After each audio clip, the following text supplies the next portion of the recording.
கர்த்தருக்குள் பிரியமானவர்களே, மே 18 இன்றைய பனித்துளிகளின் தலைப்பானது தேவனுடைய வல்லமை. வசனம் சங்கீதம் 121 அதிகாரம் 12 வசனம். வானத்தையும் பூமியையும் உண்டாக்கின கர்த்தரிடத்திலிருந்து எனக்கு ஒத்தாசை வரும். ரெபேக்கா மற்றும் ரசில் தம்பதியினருக்கு குழந்தை பிறப்பதற்கு இனி வாய்ப்பில்லை என்று அவருடைய மருத்துவர் கூறிவிட்டார். ஆனால் தேவனுடைய சித்தம் வேறு. 10 ஆண்டுகள் கழித்து ரெபேக்கா கர்ப்பம் தரித்தாள். கர்ப்ப காலம் ஆரோக்கியமாகவே இருந்தது. பிரசவ வலி துவங்கியதும் மருத்துவமனைக்கு விரைந்தனர். பிரசவ வலி தீவிரமாய் அதிகரித்தது. ஆனால் அறுவை சிகிச்சை இல்லாமல் குழந்தையை பெற்றெடுக்க மருத்துவர்கள் தீர்மானித்தார். ரெபேக்கா தன் குழந்தையை குறித்தும் தன்னை குறித்தும் துக்கம் அடைந்திருந்தாள்.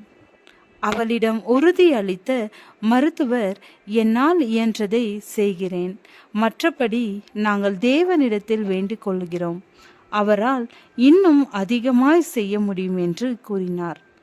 மருத்துவர் ரெபேக்காவோடு சேர்ந்து ஜெபித்தார். 15 நிமிடங்களில் ஃப்ரூஸ் என்னும் ஆரோக்கியமான ஆண் குழந்தை பிறந்தது. அவன் தேவனையும் அவருடைய வல்லமையையும் சார்ந்து இருப்பதை மருத்துவர் அறிந்திருந்தார். அறுவை சிகிச்சை செய்ய தேவையான அறிவும் திறமையும் மருத்துவரிடத்தில் இருந்தாலும் அவர் தேவ ஞானத்தையும் பலத்தையும் தன் கைகளை இயக்கும் உதவியையும் தேவனிடத்தில் கேட்டார். மிகவும் திறமையான நபர்கள் தேவனுடைய உதவியை நாடுவதை கேள்விப்படும் போது நாம் உற்சாகமடைகிறோம். ஏனெனில் நமக்கும் அது நிச்சயம் தேவை. நாம் அல்ல, அவரே தேவன்.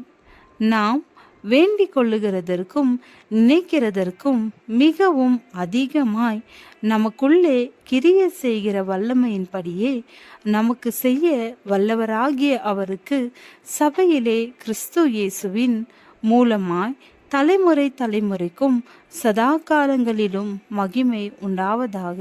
ஆமென். நம்மில் கிரிய செய்ய அவரால் மட்டுமே முடியும். அவரிடத்தில் கற்றுக்கொள்ள நம்முடைய இருதயத்தை தாழ்த்தி ஜெபத்தில் நம் விசுவாசத்தை பிரதிபலிப்போம்.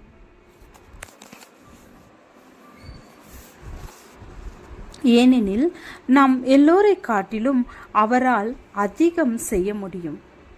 நம்மால் பார்க்க அளவிட முடிந்த காரியங்களில் மட்டுமே நம்பிக்கை வைக்க தூண்டப்படுகிறோம். ஆனால் அது விசுவாச பாதை அல்ல. கடினமான சூழ்நிலை நமக்கு அனுமதிக்கப்பட்டாலும் தேவனை சார்ந்து கடைசியாக, என் சகோதரரே, கர்த்தரிலும் அவருடைய சத்துவத்தின் வல்லமையிலும் பலப்படுங்கள். தேவனுடைய வல்லமை உங்களுக்கு தேவை என்பதை எப்படி அறிந்து கொண்டீர்கள்? ஜெபம். எல்லாவற்றிலும் உம்முடைய ஞானமும் வல்லமையும் எனக்கு தேவை. ஆமென்.